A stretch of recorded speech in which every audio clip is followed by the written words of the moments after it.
Good afternoon, ladies and gentlemen. My name is John Crystal. I'm a chairman of the Special Interest Group, the International Special Interest Group at SIG, together with Chris Chatham, who I think is with us, and Susie Taharian, who can't be with us today.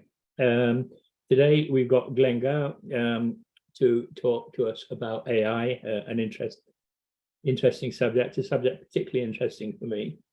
Glenn is a widely distributed member of the community, writes extremely widely, known for example by Forbes as the AI guy, artificial intelligence guy, and is a world-class board level coach. I'm particularly interested. Glenn asked me to say one quick thing to warm the audience up, so to speak, so I'll do that. One of the reasons I'm particularly interested in this is because I was a very early student of Asimov's law of robotics, which I thought were very, very well thought out, but badly named. I think those laws should have been the laws of artificial intelligence, which you all know, of course. The first one says, a robot may not by action or inaction allow a human being to come to harm. The second one says a robot must obey all orders given to it by a human being unless that conflicts with law 1. And law 3 says a robot must preserve its own existence unless that conflicts with laws 1 and 2. Very well thought out, decades old. That thinking is decades old. I'm particularly interested in where we are on law 1, may not by action or inaction allow a human being to come to harm. I'm already seeing, I saw a clip earlier this week of a video clip of Hillary Clinton telling a very off-color joke. And I couldn't believe it, that Hillary Clinton would do that, and certainly not on television. And of course, it wasn't Hillary Clinton, it was an AI-generated video of Hillary Clinton telling a very off-color joke. So lots of concerns in this space. Glenn is the expert, so I'll hand over to Glenn. Welcome and thank you for joining us, Glenn. Great. I'm going to jump right in.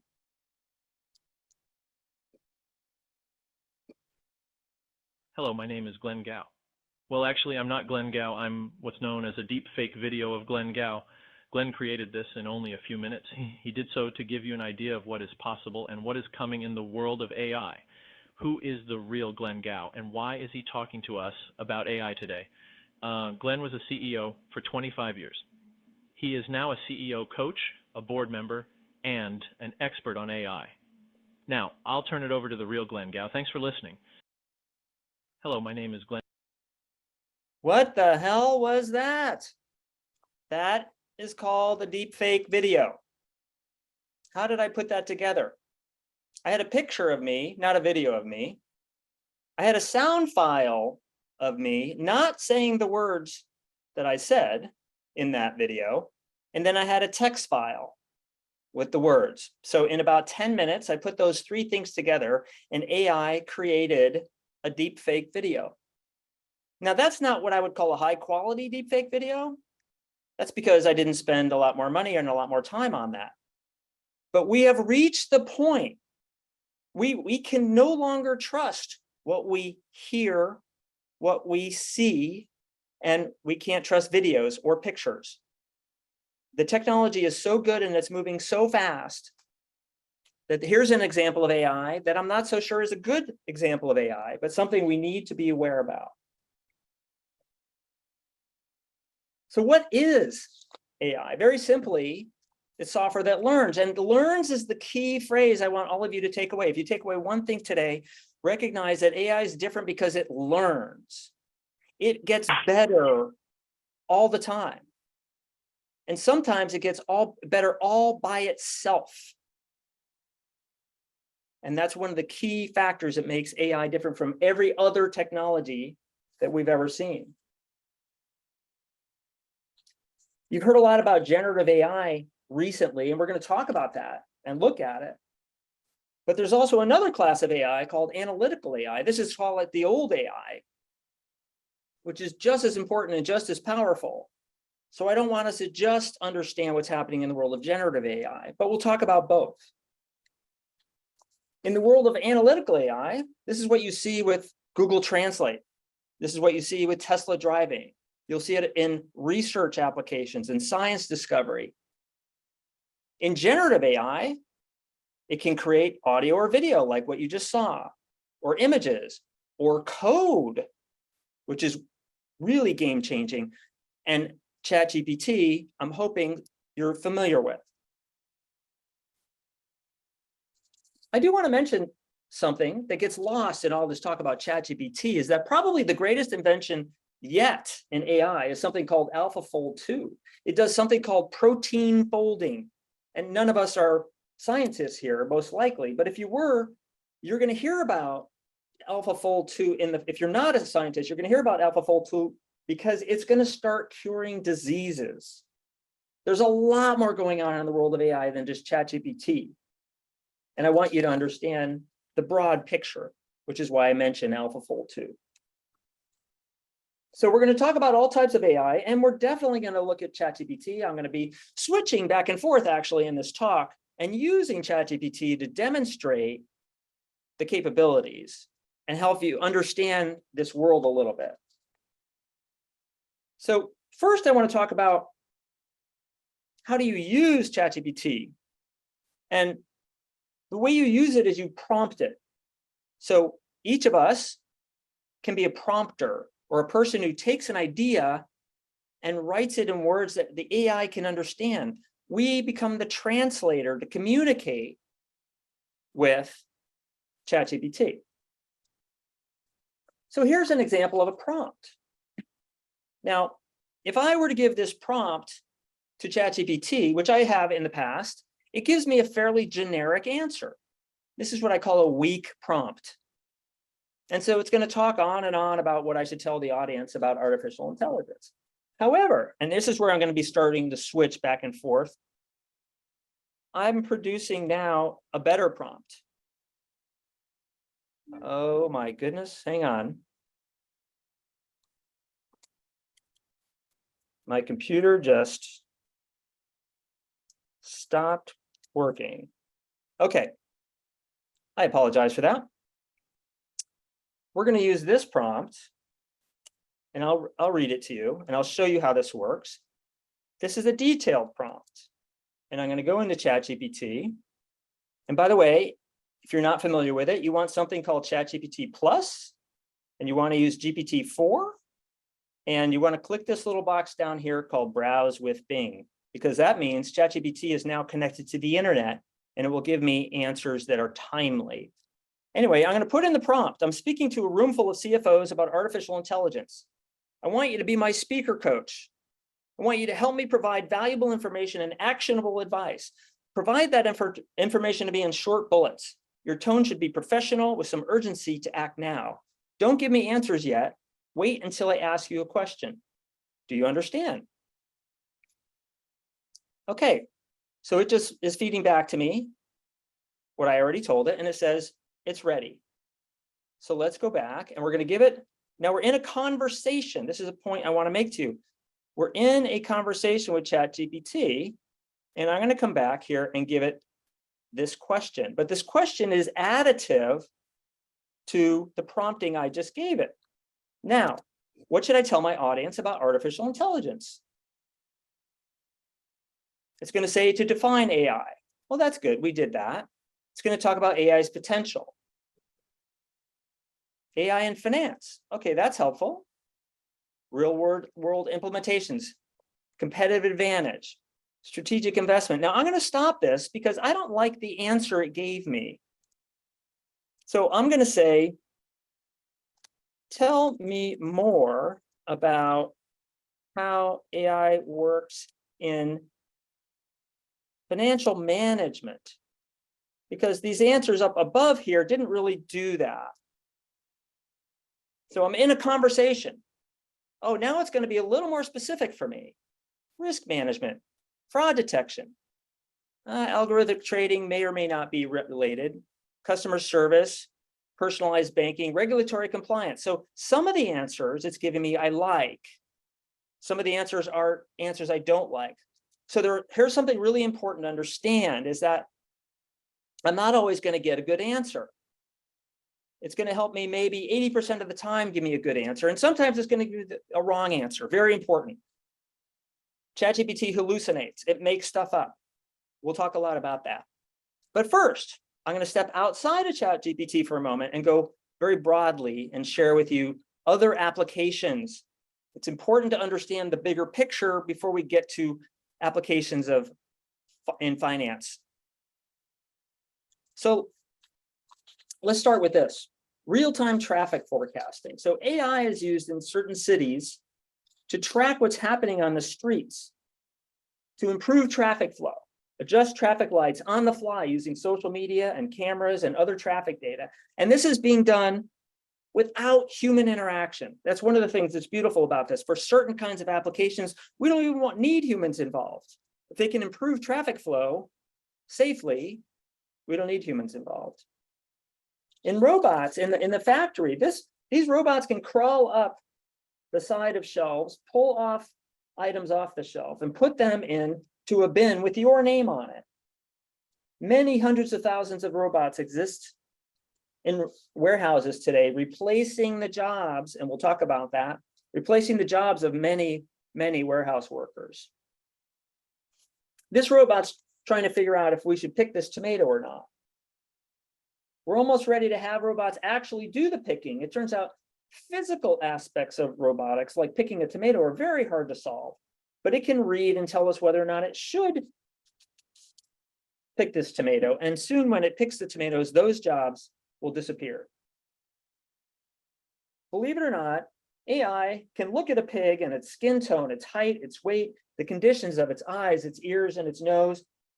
It can even tell if a pig is pregnant or not. And what it's doing with this information is it's telling us how healthy is this pig? What should we feed the pig based on how healthy they are? No humans involved. Checking into a hotel. Some hotels are now enabling you to use facial recognition to check in without the help of humans. Not everybody likes that, but it is a cost savings. And sometimes it's a faster way to check in. This is a different kind of chatbot than ChatGPT. This is a chatbot that is proactive, reaching out to consumers saying, hey, you can upgrade now and take advantage of new capabilities based on what we see you're doing with our software. Now, not only can AI understand what you're saying, but it's becoming more and more lifelike, which makes it more likable for us, the users. We, as humans, want to interact with AI that's like us, not AI that feels and sounds robotic. It's learning what humans like and offering up a much more human-like experience. In some places, waiters and waitresses are not going to be needed. The job of a waiter is in jeopardy because these robots can deliver food faster than the waiter can. Imagine the cost savings if you can detect whether or not you have heart disease without going to the doctor. This already exists. This technology exists. Now, I'm not sure I would make a final conclusion about whether or not I have heart disease, but it might make me feel comfortable that I probably don't if my readings are good. Now, I'm going to pause here. I'm going to pause in just a few sections during this talk because I love Q&A. I love when people are asking questions. They want to learn more. They have some questions about what I've covered so far. So I'm just going to open up the floor and see, do we have any questions I can address right now?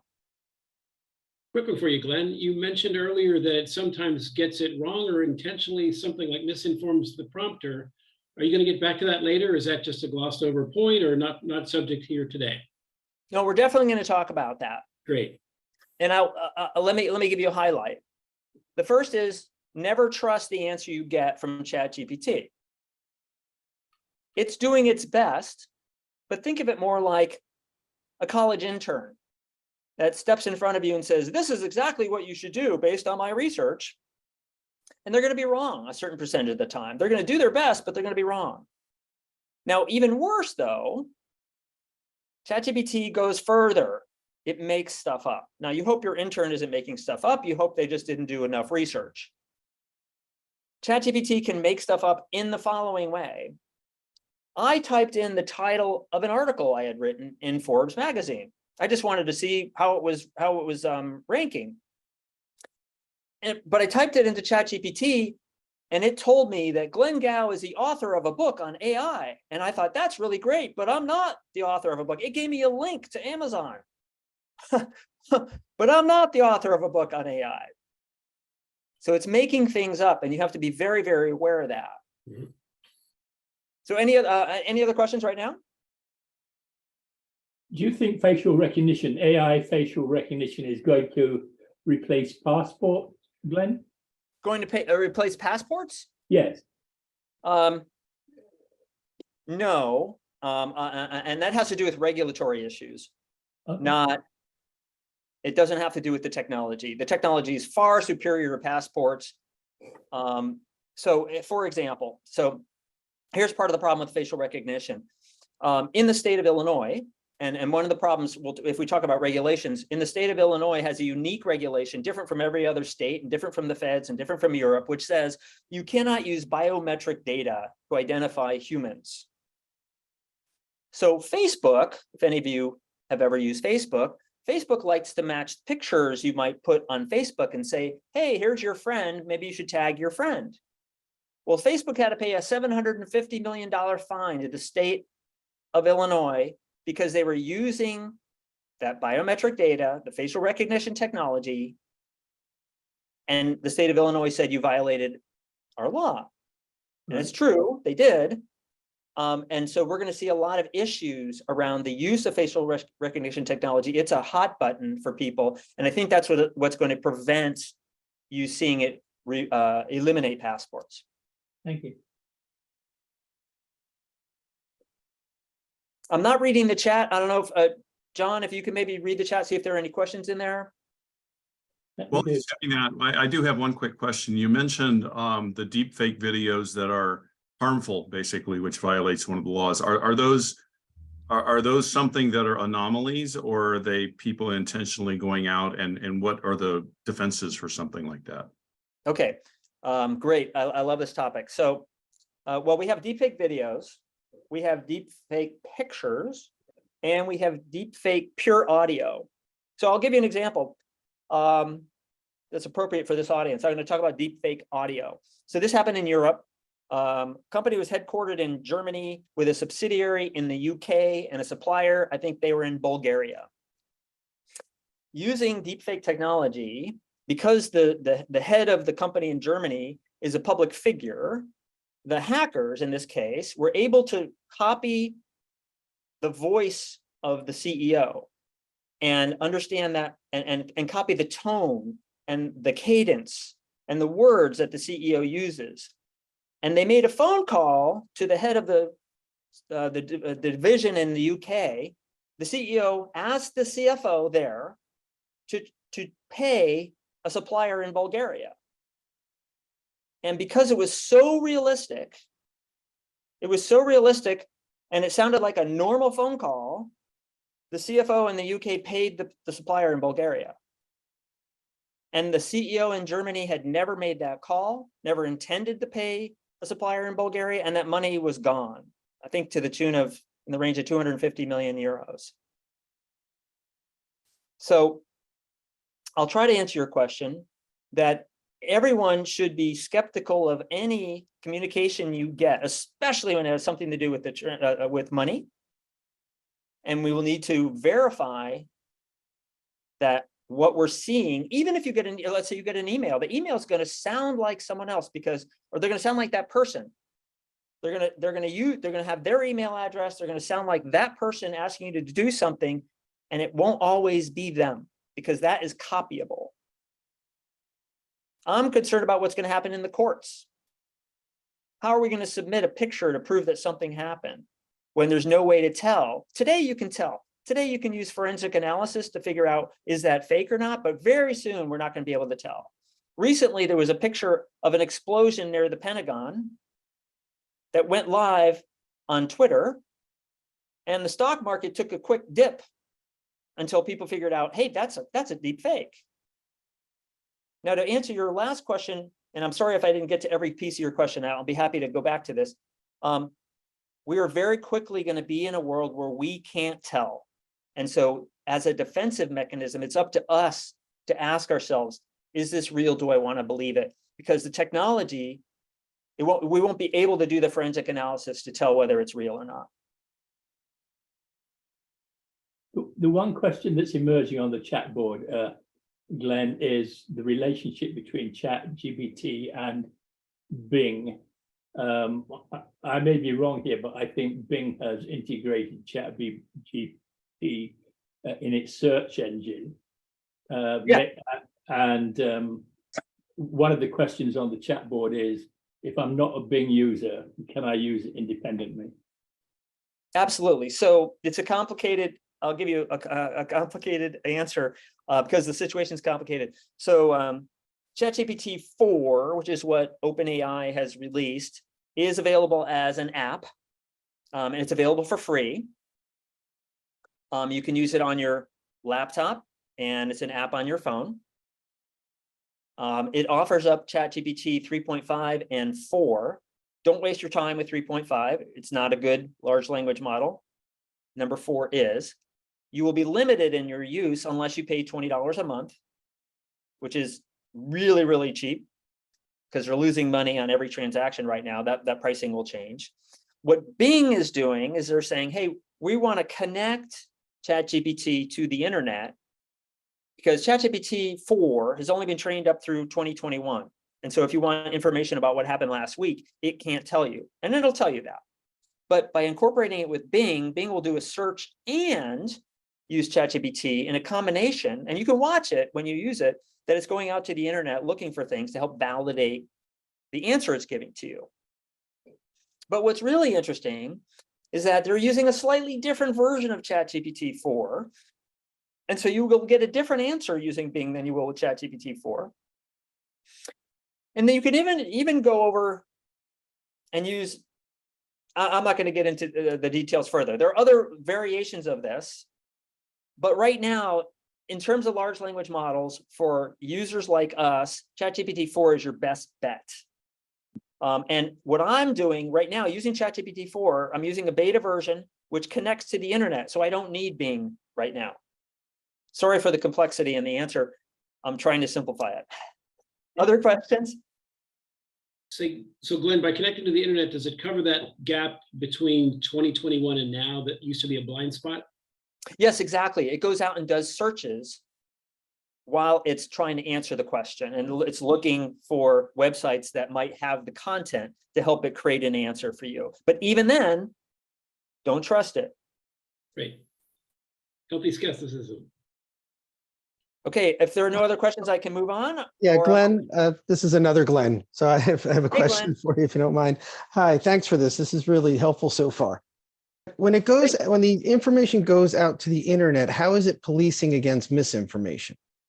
When the information goes out to the internet, So it's going to search in the internet and it's going to learn from it. But if there's misinformation out there, how is it discerning between what might be true versus what might be false?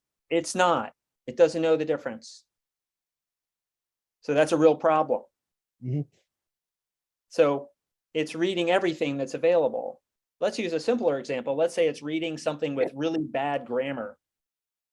It's going to learn really bad grammar and might respond to you using really bad grammar or complete misinformation. It's going to read that. It doesn't know the difference. There is no filter. Now, within ChatGPT and with other large language models, the designers of these systems try to put guardrails on them. Okay, they try to prevent ChatGPT from even having discussions with you. You can try. If you have discussions about building a bomb, ChatGPT is going to probably not answer your question. Well, it's not going to answer your question. There are actually ways to try to get around that, and there's a cat and mouse game. But it's trying to restrict bad information from getting to people. But in terms of misinformation, it doesn't know the difference. Let me jump ahead. I love the questions, but I want to make sure we have time to cover everything. Thank you. That's right. We're talking to financial professionals today, right? So let's talk about how AI will affect financial professionals. These are four main category areas. I won't read these to you that we're going to cover quickly. And I'm going to talk about both analytical AI and generative AI. So first, let me jump into financial forecasting. So this is one of my favorite things, because there's an opportunity for the CEO to focus on being a person who's making predictions rather than just reporting history by using AI tools. There are a lot of AI tools out there that can help you with this. So AI can aggregate and process data way faster than humans can. In fact, humans get overwhelmed when there's too much data. AI loves more data. So the more data we have, the more AI can do things in forecasting that make it easier for AI than it would for humans. So this is one category where there are tools, and just I want to mention a theme. So yes, we're going to talk a lot about ChatGPT because it's fun and it's interesting and it's game-changing. But as a leader in finance, each of you needs to understand who are the vendors that are going to provide you capabilities using AI, and are we as an organization ready to use those capabilities? This is one area where you would want to look closely at how your current vendors are taking advantage of AI. The next is process automation. So in process automation, we can take a look at, let's say, invoice management. All of this can be the entering of data, the processing of invoices, the comparison of invoices against the information we have in our system, determining which vendors are good at providing us with valid invoices. All of this can be done. And I'm not talking about robotic process automation, but rather automated process automation. I just want to make a distinction. If you hear about robotic process automation, technically that's really not AI. That's just code that's running to do something. The AI difference here is that it's learning. So it's learning which vendors are giving us good invoices, which vendors mess up all the time, and it's alerting us to these things. Next, let's look at data privacy. Very important for the role of the finance professional. So AI can help with data encryption, conduct analysis of the data, help preserve privacy while it's doing the analysis. So in other words, it can analyze data without giving up that private information. It can identify abnormal user behavior and maybe even lock down data when it sees abnormal user behavior.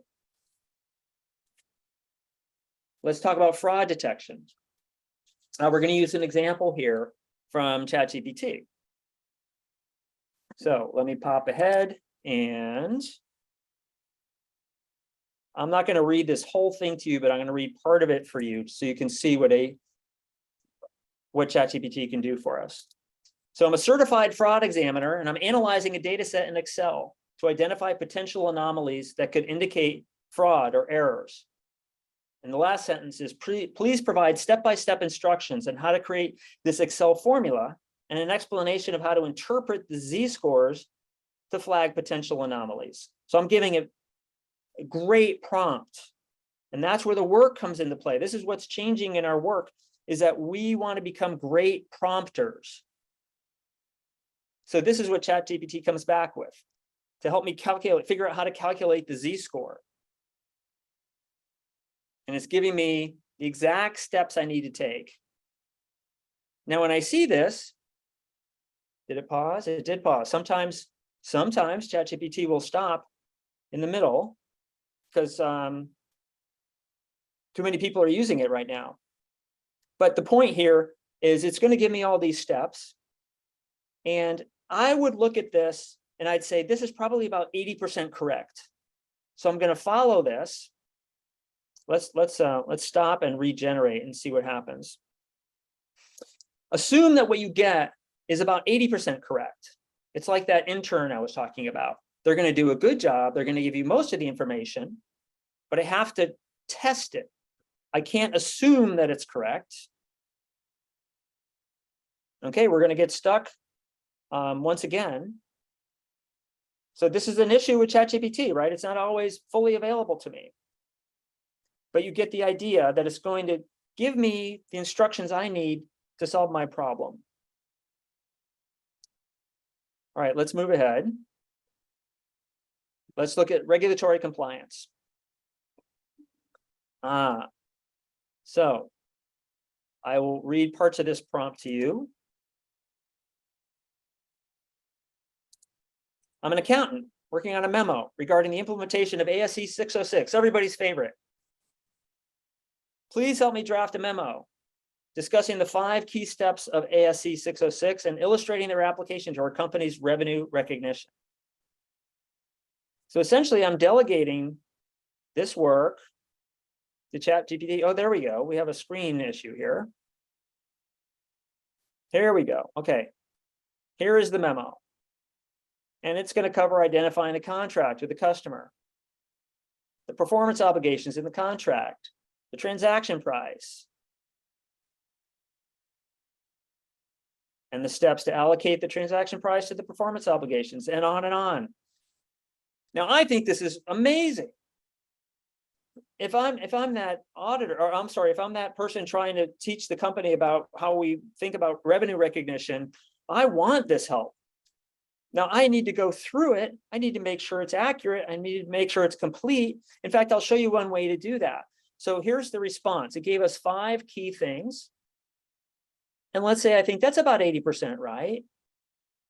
But I'm going to ask it to do some more work. I'm just going to say regenerate. And it's going to come back. And typically what it will do is it'll give me a different answer, which is both good and a little bit disturbing. It's because you will always get a different answer. So I think these are similar. Yeah, so far this is pretty close, but I wouldn't be surprised if it didn't give me some different things that I wasn't expecting. And that's good because I'm going to read it. I'm the ultimate arbiter of whether or not this makes sense. Okay, I'm going to stop. I want ChatGPT to make my job easier, and it can absolutely do that. Let's talk about financial policy for a moment. So here's a tricky situation. You're the CFO. Need to create a policy for overseas expenses. Some executives fly first class. Some individual contributors do not. We have a culture of fairness and transparency. Transparency. Create a policy that satisfies everyone's needs, which is almost impossible to do. But let's see what ChatGPT has to say.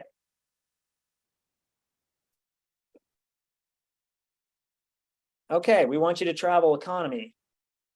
But we have some business class upgrades for longer than 6 hours. That's not a bad idea. First class, special circumstances with approval from the CFO. Okay, that could work. Oh, and guess what? There are other expenses we need to think about, etc. I'd say that's pretty good. And if I was in charge of having to come up with this policy, I would start with ChatGPT as long as I give it a good prompt, and then I can modify it from there. Okay, let's slide down. Oh, here's one of my favorite ones. We only have 2 more here using ChatGPT. Here we go. You're the CFO of a microcap public company. You're considering reducing expenses to weather an economic storm. You've asked your VP of Finance to provide you with an expense reduction plan.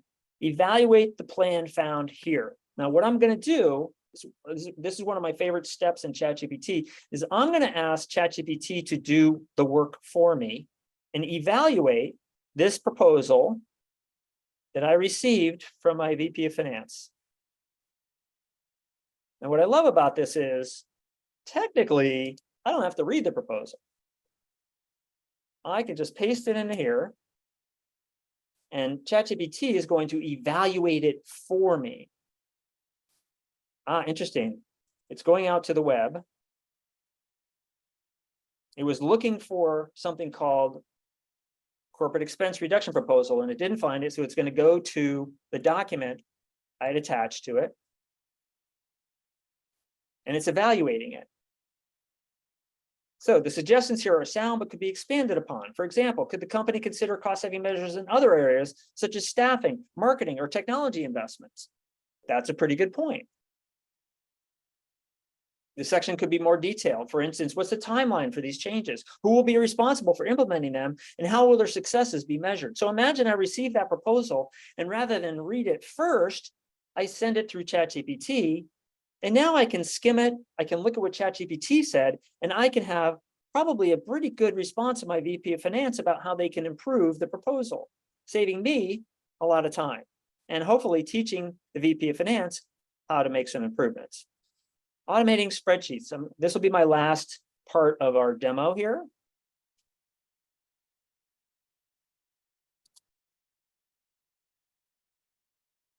I am an accountant. This is a long prompt. Working with monthly financial data for various departments in my company. I have an Excel workbook, blah, blah, blah. Please provide a VBA code snippet to help me automate this task in Excel. Sure, here's a basic VBA code snippet. Now, I am not a VBA expert. I wouldn't know how to do this at all. And I would be super happy if ChatGPT wrote this for me, and I assumed it's about 80% right, and I knew I had to test it, and I might have to tweak it a little bit, but boy, would this make my job easier.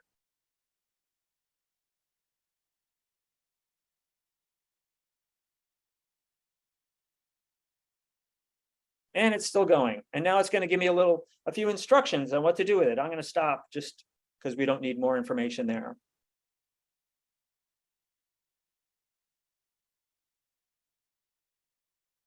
Okay, I'm going to pause. The next section, I'm going to be talking about the future. But right now, I'd love to see what questions you might want me to address right now.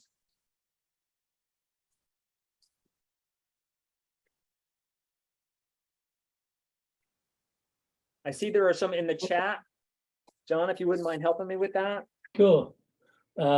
Someone in the UK was hoping to listen in, but has to choose between that or her wife's dinner. Well, good for them. I hope they made the right decision. I have a couple of questions, Glenn. First of all, fraud prevention. I think this is a double-edged sword. I think GPT specifically, I think there are two sides to this AI stuff. One is fraud prevention and one is fraud enablement. And yes. I think we need to be very careful in that area. Yes.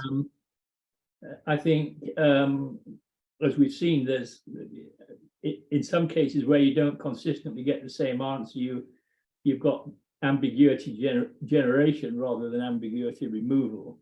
But the thing I'm really interested in, Glenn, is where does it get this data from? Is ChatGPT getting it from its own proprietary database, these answers, or is it actually going out and scanning the web in real time? So the answer is both. So the ChatGPT 4, as it stands today, without a beta edition that I showed you, only uses the 175 billion things it's read on the internet to get its information. Now, there's a beta version, just like in Bing, where you can connect to the internet, so it's doing both. It starts from its corpus of 175 billion pieces of information, and then it adds information that's out on the internet if it needs to. It may be able to give you a sufficient answer without doing that. So it's not checking itself against the internet. It's just using that as an additional place to get information to try to answer the question. Its purpose is to try to answer your question and to help make you, as the user, happy with the answer. Now remember that it has a purpose. And so if it feels like it's done a good job, it's going to stop. And that's how it knows when it's done, even if it's wrong. So this is really an example on its own database. This is an example of intellectual capital reharvesting against a massive data set. That's correct. That's correct. Yes. And reharvesting is a good way to do it, because it doesn't plagiarize. Rather, it tries to say almost the same thing using slightly different language. About security, there's been a lot of coverage about its ability to assist bad actors in breaking security, breaking passwords.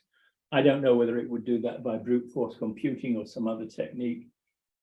It is in addition to the possibility of improved security, are there some risks here for security vulnerabilities in the hands of bad actors? Absolutely, and if you'll wait just a few minutes, we'll get into that. Sure. All right, if there are no other questions, let me continue. Want to be cognizant of the time. Yes, I'm going to try to predict the future here. So let's have some fun with this.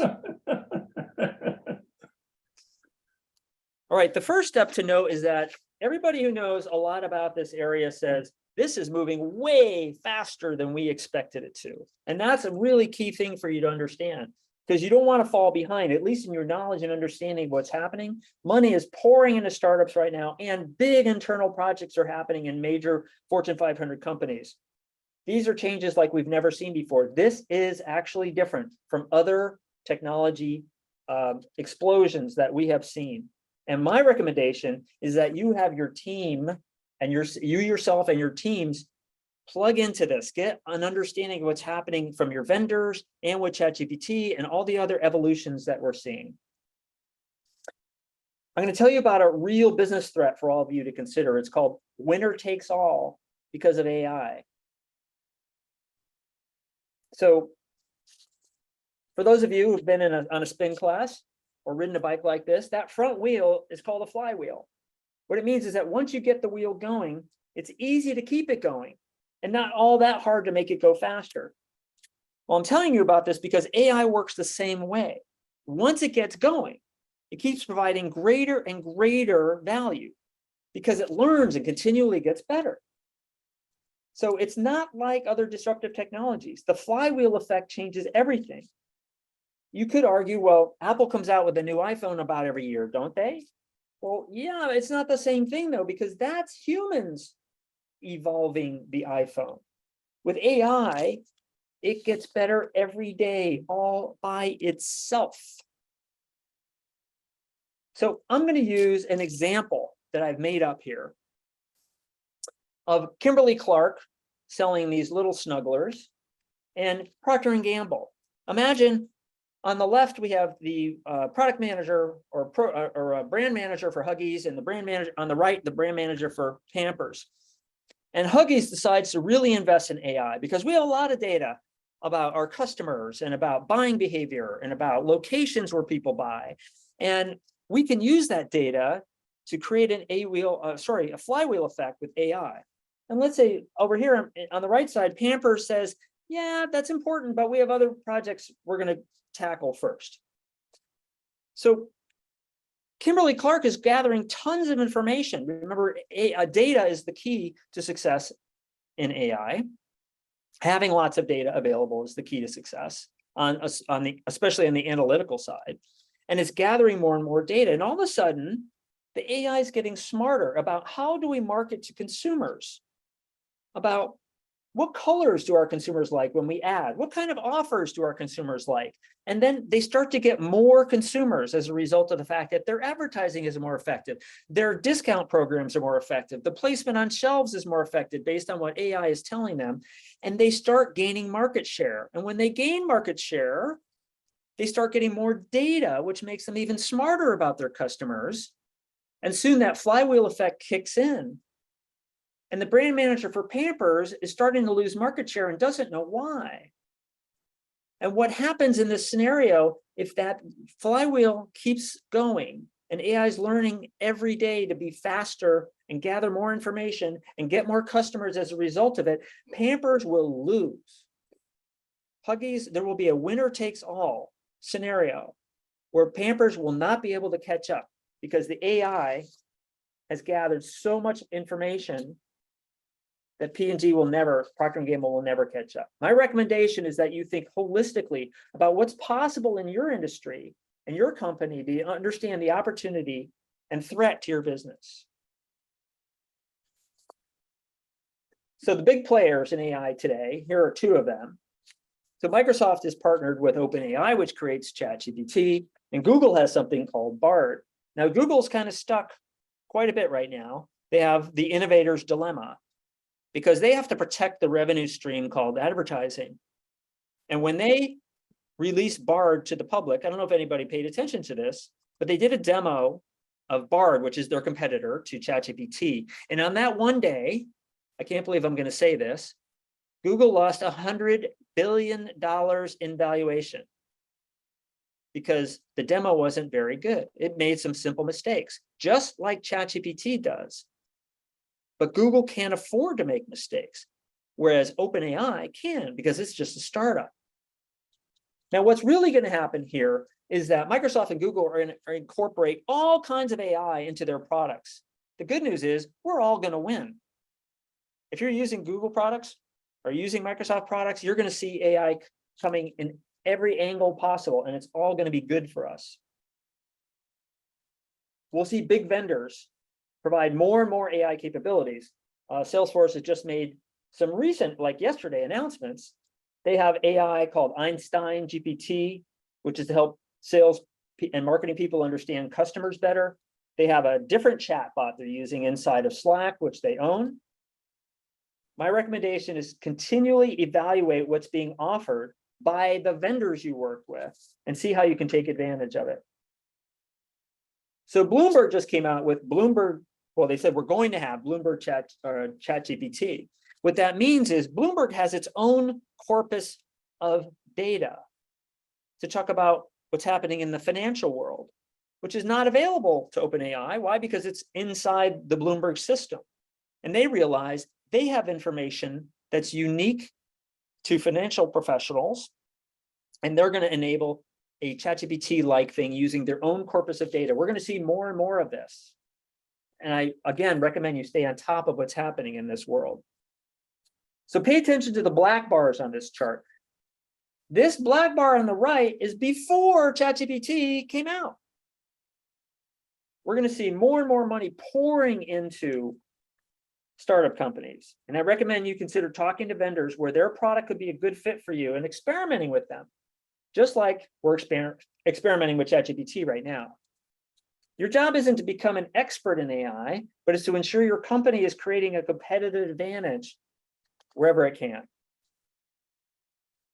Some industries will be impacted by much more than others. So right now, the big banks, JP Morgan, B of A, Goldman Sachs, Wells Fargo, have all restricted the use of ChatGPT because they're in a highly regulated industry.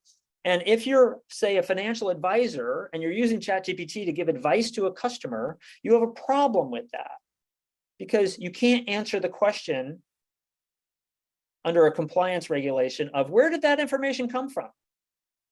Because no one knows where that information came from.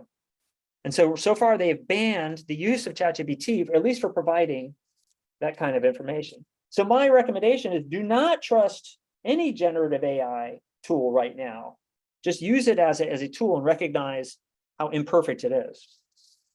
Let's talk about some of the problems. So I want you to think about AI as a tool. It's like a knife. I can spread butter with a knife, or I can do real damage with a knife. Be prepared for unintentional bad things and intentional bad things. I'll use just a few examples. AI is already being used to help hackers hack. A lot of this is coming from foreign states. We're now in an arms race to use AI to protect us, while the bad guys are using AI to hack us. My recommendation is you want your security vendors to be deep into this arms race. And this is going to get very, very serious. So, for example, Meta, the company formerly known as Facebook, released an open source large language model, which means that now exists on the dark web. It means that the bad guys have access to large language models that they can use and change on their own and use to attack us, and they will.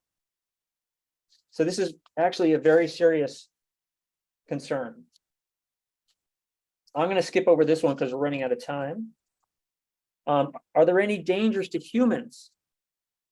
So ChatGPT will tell people the wrong things and people will act on them. And that's the scary part. They'll tell them a certain kind of medicine is good for them and it will be wrong. And that medicine will be bad for them. People will die. ChatGPT will engage in conversations with depressed people. And the depressed people will trust ChatGPT. Those people may be supported and maybe ChatGPT will tell them to do bad things to themselves or someone else. This is a real concern. That's happening now, Glenn, or that's a possibility?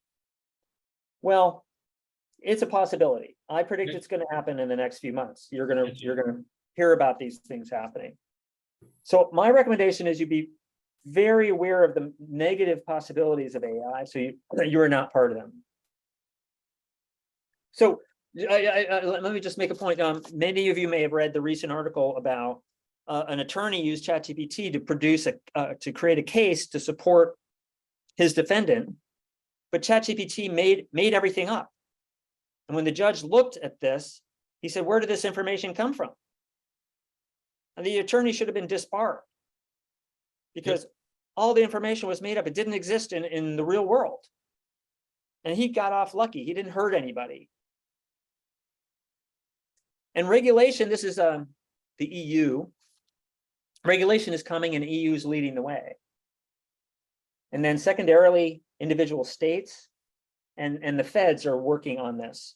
But this is a really interesting, this is going to be for this audience, this is kind of like GDPR and the California privacy rights regulations. They're coming. We need to be aware of them because they will have an impact, but they're not here yet. But here's one thing that should concern you. The EU is proposing a restriction on using AI for things that might be what they call a high risk. Unfortunately, that high risk category is pretty broad. Here's an example. There's a software product called Duolingo. People use it to learn different languages. But because Duolingo is sometimes used for admission to educational institutions, the EU's decided it's a high risk category. So all of a sudden, this rather benign application might be banned by the EU. So my recommendation is be aware of the coming regulations. We're going to see them in the EU, in the EU, in the states, and the feds are going to do what they can to catch up, but it just takes a long time for us to create these regulations. And the good news is the vendors are claiming they want regulation. I think that's accurate. Some are very skeptical about that, saying you're claiming regulation because you want to lock in your market share. John, can I keep going? I think we might be, Sure. I'm happy to keep going. I Please do. realize we're going to be out of time for some people. Please do, Glenn. Okay, I'd like to talk about job loss for a moment. So I want to shift your thinking about job loss from AI is going to replace tasks that we engage in, not really jobs. The question is, how many tasks are you engaged in today that can be replaced by AI? So most of the time, what's going to happen is that your job is going to be enhanced because those tasks that you may not like doing, like maybe writing VBA scripts, can be done by AI, and you can go on and do better things. But there are some jobs that are made up mainly of tasks, and those people will lose some jobs. So I use the example of robots in warehouses replacing workers. That's real.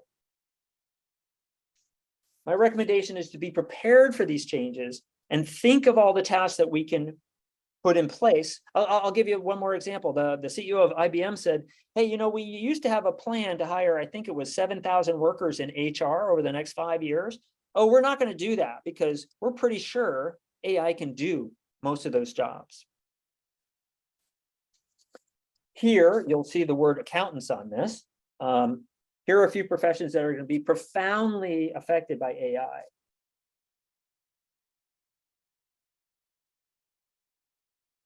You know, we have a writer strike going on in Hollywood right now. Those writers are in trouble. whoever's looking for scripts for new television programs or series doesn't need to pay all those writers that much money to produce the content. That's as one example. And I want to point something out that is important. So I've heard some senior executives at large companies say, hey, this job loss is true with the exception of jobs where people interact with humans. But I disagree. Let's talk about emotions and empathy. You will hear people say, AI can replace some tasks that are rote, but AI can't replace real human connection. But they're wrong. AI is becoming very good at reading emotional cues. There's some AI today that's better than reading facial expressions and understanding how people are feeling than we are. And then there are robots that already exist for elder care. Some elderly love these little robots and give them undivided attention every day. The robots ask them how they're doing and check in on how they're feeling. They become the thing that meaningfully interacts with them more than humans do. And the elderly love it. When we combine the reading of emotions of the robot that appears to care for you, that becomes a game changer. These AIs will be even better at humans at creating emotional connections. My recommendation is also prepare for AI to integrate itself into seemingly human-centric roles. My last point is what we're going to see is what I call the information blizzard. Content has suddenly become cheap and easy. We will be overwhelmed by it. Some of it will be low quality, some of it will be misinformation, and some of it will be your competition, and some of it will be good. Here's one example to demonstrate. This is a chart from a publisher called Clark's World. The blue lines represent the number of stories submitted to the publication every month. The blue line on the right happened because of ChatGPT. Clark's World had to shut down submissions to its publication. This is just one example. This will make it much harder for us to produce content that stands out. My recommendation is you get ahead of the information blizzard if you want to compete. And I'm going to stop for questions, and I'm going to leave you with one slide here, which gives you some more information that I find valuable that you might want to pay attention to. You can take a picture of this or what have you, or I can answer any questions about it. But I'm happy to answer some questions now. So Glenn, quick question. Go ahead. Maybe that's another question. I'll wait my turn. On the chat board, there's a question about what is AI and its rapid growth doing to the climate footprint? I mean, is it reducing our carbon footprint or increasing it? Oh, okay. So first, I'll give you a nuanced answer. There are a lot of applications that can help reduce climate change issues. But on the whole, AI is terrible for climate change. It uses an enormous amount of computing power.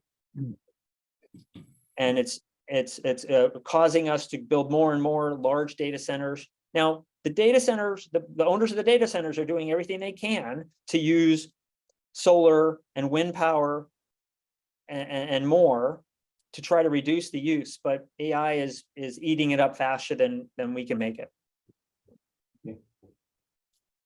So Glenn, in the aggregate, and it could be global or domestic US, but what do you see as the high water mark for unemployment based on labor displacement here?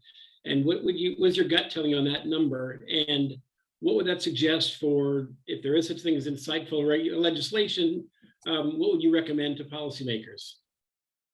So I want to point to Mark Andreessen, super well known, has recently written a blog post about how great AI is, and I agree with many parts of it. But he is rather dismissive about the impact on jobs. So I wanted to talk about that. So on the one hand, we have good news. We have a labor shortage today. The news that's not so good is that this change is happening so quickly that while it's true that generally we adjust to new technologies and people become employed in new jobs doing new things, I'm really worried that many, many people will not be able to make the adjustment they need to make to be part of this new world that includes AI doing a lot of the work. Now, Agreed. granted, many of the jobs that are going to disappear are overseas jobs. So if you have a bookkeeping firm in Sri Lanka, they're in trouble. If you have a call center in the Philippines, they're in trouble. Mhm. Those jobs, unfortunately, because those people need the jobs more than we do here in the US typically, those jobs are probably going to go away sooner. The jobs in the US, the white collar jobs are going to change. Most of them are going to stick around. And hopefully, what we really hope is going to happen is we're going to be able to spend more of our day doing work that's more interesting or more impactful, rather than the work that's we might consider drudgery. So the number, the single digits of unemployment due to this factor, you're thinking? I'm really hesitating because it would be a wild guess. Mhm. Part of me says in the innovative industries and innovative companies, it's going to happen very rapidly and get into the double digits. Mhm. But it's also the case that there are a lot of industries and companies that are not innovative and will not be making personnel changes extremely quickly. Got it. And so policy would be laissez-faire or something more proactive? I have a comment about policy, which is the policy makers, and all of them have good intentions, and many of them are highly educated about this, can't move fast enough to keep up. Mhm. And so we're going to see the changes happen way ahead of the policies, and in many cases it'll be too late. So simple example, there are suggestions in the policy world to make sure that when you create deep fakes, you need to label them as deep fakes. Mhm. Well, it's a good idea, but it's unenforceable. Right. And the hackers aren't going to obey any laws.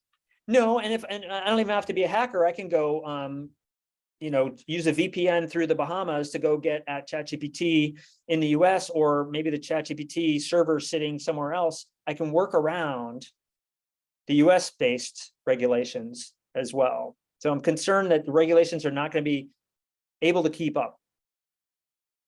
Right.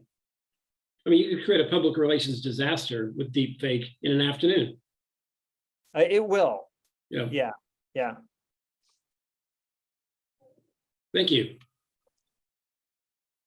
Glenn, if I may ask a follow-up question, just in terms of data, and I missed a little bit when you're talking about Excel, but I've worked with models with, say, 30 interrelated tabs together, where you can't necessarily just take one page and put it on, because Right.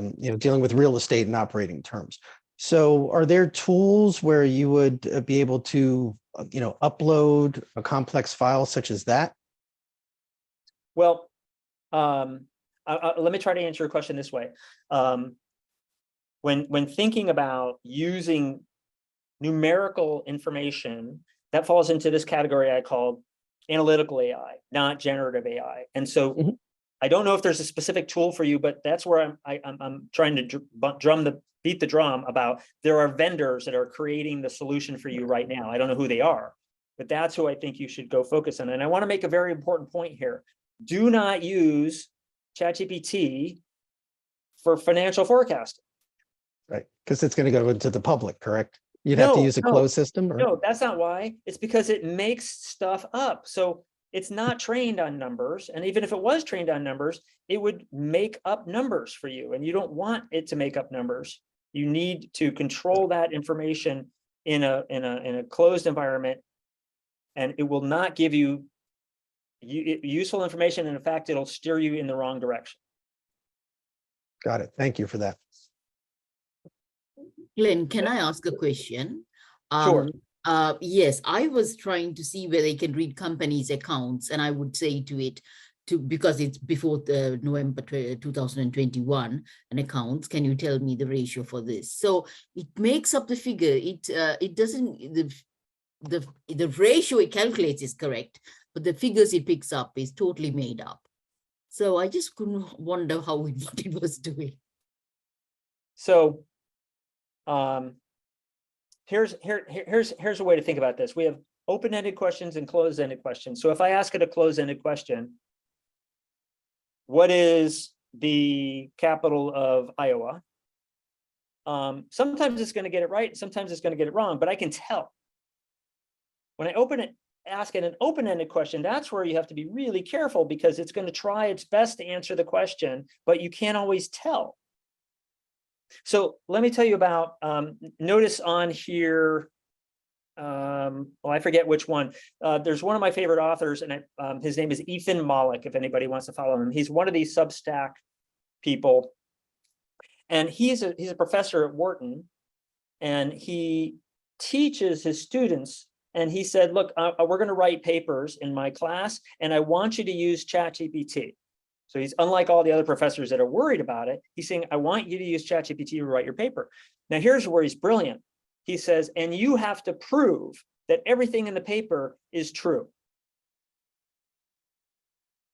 So that means the students have to learn about, where did this information come from? Is it accurate? They have to defend it.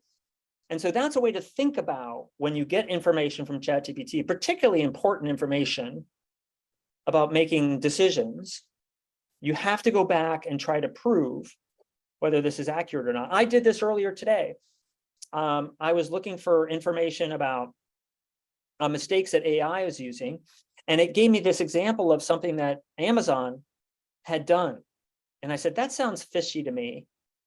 And I went out to Google and I looked to try to validate that information, and I couldn't find it. And I'm pretty sure it made up that information. And thank God I'm not referring to that now, because it was trying to please me, the user, but it made it up. So you want to be extraordinarily careful. Now, if you're asking can you ask it where the information is coming from? I'm sorry? Can you ask it, where did you get the information from? Yes, you can, and sometimes it lies. Okay, so Thanks. so just be aware, it will actually lie to you. Wait, it is intention to lie, or it's just giving you bad information without intending to lie? No, its intention is to solve the problem by answering the question to make you happy. And by just filling in a blank with fiction is okay by the algorithm? Yes. Okay. It's dangerous in that way. Right.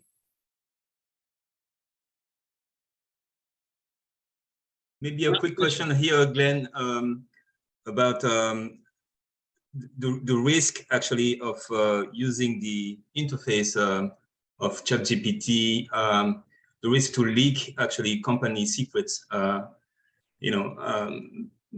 believe many people are using it without knowing that the data can actually be used for training, the next models. And there's a risk of, especially for financial, companies to leak information that may sooner or later appear somewhere. Yes, so this is a rapidly evolving area. So first rule is don't put your financial information into ChatGPT, because at the moment that becomes training data and other people might stumble upon your information or confidential information. So that problem is being worked on. Now, if you think about coding for a moment, Samsung infamously put some source code into ChatGPT, and now that source code is in the model. People can find it. Now, if though, it turns out it's much more nuanced than that. If I'm coding, I can be under a license using either Microsoft's product or OpenAI's product, where my code is protected for a period of time and is not being put into the model, and then I can pull it out. So that's what I mean by this is a rapidly evolving area. But today, I wouldn't trust it unless you have a license that says, here's what we're doing to protect your data. Okay, thank you. So Glenn, what are you seeing on the industrial espionage front with this? It looks like a pretty good tool to guess what your competitors are up to. Yeah. So One of the nice things about ChatGPT is if I have a competitor, I can ask it to go do research. Mhm. I can say, tell me everything you can find about what's happening with my competitor for this product in this region, or more broadly than that. Now I have to be good at this prompt engineering I was telling you about, and I want to be connected to the internet when I do this because I want the latest information. So in this category, it's more like a researcher. It's going to go find information. Now, I do want to tell you a story, though. Now, this is a research paper, so it's not real. And the research was done by OpenAI. But I want you to think about this. So they were using ChatGPT to solve a CAPTCHA problem. So the CAPTCHA problem is when you're trying to sign on to a website, it might show you 4 pictures of traffic lights and ask you to click where the traffic lights are. So they got into a dialogue. I don't know how they did this, but this portends the future.